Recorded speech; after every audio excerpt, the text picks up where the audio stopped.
दरवाजा खुल क्यों ना रहा? ये तो अंदर से बंद है।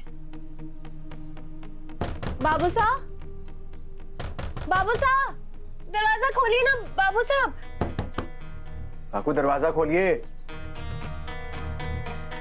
बाबू साहब, बाबू साहब, आप दरवाजा क्यों ना खोल रहे?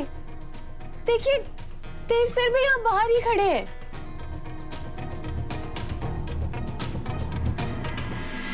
घर की तरफ एक भी कदम बढ़ाया तो मारे से बुरा कोई ना होएगा।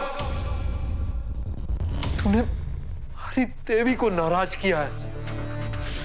थारे को मारे से भी माफी मिलने से रही। काकू मैं जानता हूँ मासा हमसे नाराज है, लेकिन आप देखना वो हमें माफ कर देंगे और हमें वापस लेकर आएंगे। हमारा विश्वास कीजिए। बाबू साहब तब तक के लिए हमें यहाँ रहने दीजिए ना। ब्याही हुई बेटी अपने मायके में रहने ना आवे है, और थारे को तो थारे सासरे वालों ने भी अपनाने से इनकार कर दिया। और भूल मत, थारा सासरा पहले हमारी मालकिन का घर है। पहले भी हमारी वफादारी पर सवाल उठ चुके हैं। अब थारे को इस घर में पनाह देकर मैं एक और पाप ना करना चाहे हूं। और रही बात जमाई सा की, तो वो पहले हमारे मालिक हैं, इसलिए हमारी इतनी हैसियत ना है कि मैं अपने मालिक ने इस घर में पनाह दे सकूं। इसलिए थारे को हमारी माफी तो मिलने से रही। बाबू साहब हमारे को हमारी चिंता ना है। देव सर भी हमारे साथ यहीं खड़े। वो कहाँ रहेंगे? थोड़े दिन के लिए रहने दीजिए ना।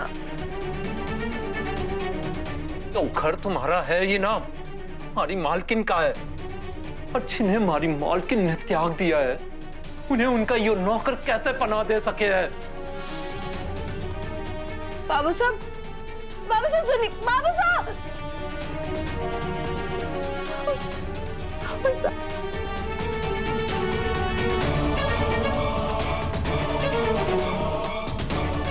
चलिए देव सर, अभी वो दहलीज हमारे लिए पराई हो गई। ये दहलीज तुम्हारे मायके की है वसु। अगर पराई होनी भी है तो ऐसे नहीं। काकू प्लीज दरवाजा खोलिए। ये देवांश सिंह चौहान का ऑर्डर है, दरवाजा खोलिए।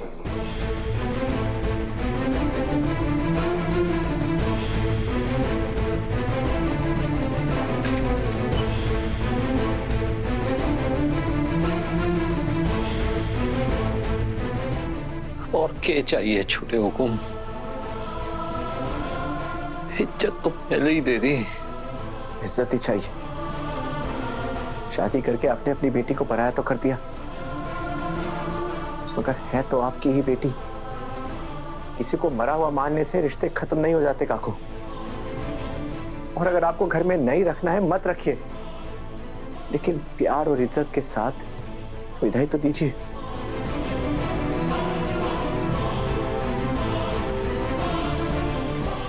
उसकी पहली पहचान आप है काकू, पर अब वो मेरी पत्नी है और मैं चाहता हूं कि उसकी विदाई पूरे मान सम्मान के साथ हो जो उसका हक है।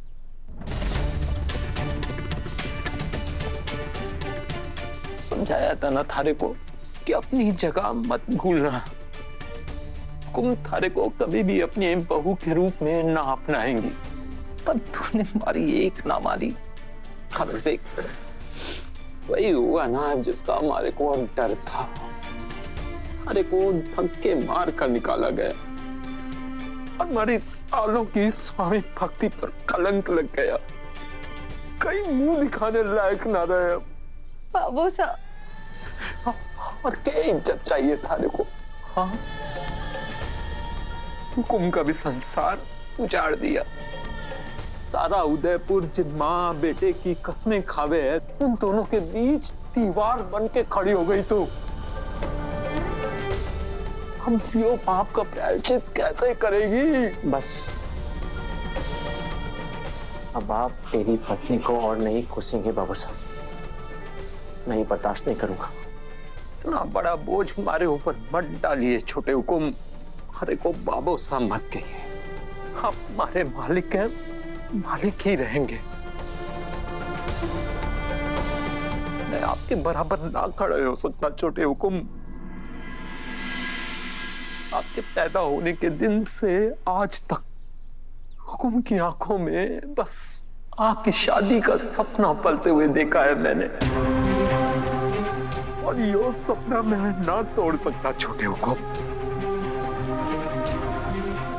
आप अपनी दुनिया में वापस चले जाइए और हुकुम के पांव पकड़ लीजिए, पाए आपकी वो आपको माफ कर देंगी। बस उसका नाम मत लीजिएगा उनके सामने।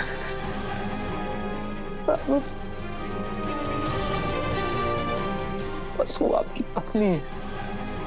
मैं इसे पूरे मान के साथ अपने घर में रखूंगा, मालकिन की तरह इसकी सेवा करूंगा और कभी कोई तकलीफ ना होने दूंगा। बस आप इसे यहाँ छोड़कर हमेशा के लिए चले जाइए और इससे फिर कभी ना मिलिएगा।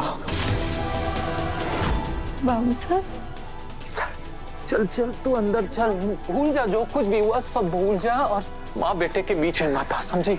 इसी में सबकी भलाई है। ये आप क्या कह रहे हैं? ऐसा नहीं हो सकता। ऐसा क्यों ना हो सकता? अब तो ऐसा ही होएगा। चल बाबू साहब,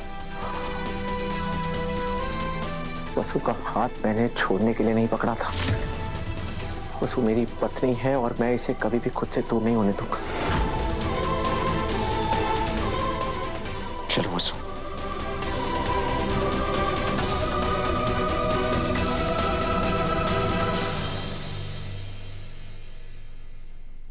अब कुछ कहने को ना है हमारे पास।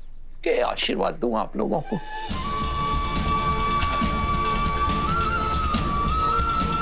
बस इतना है कि हम जल्दी घर वापस आ जाए।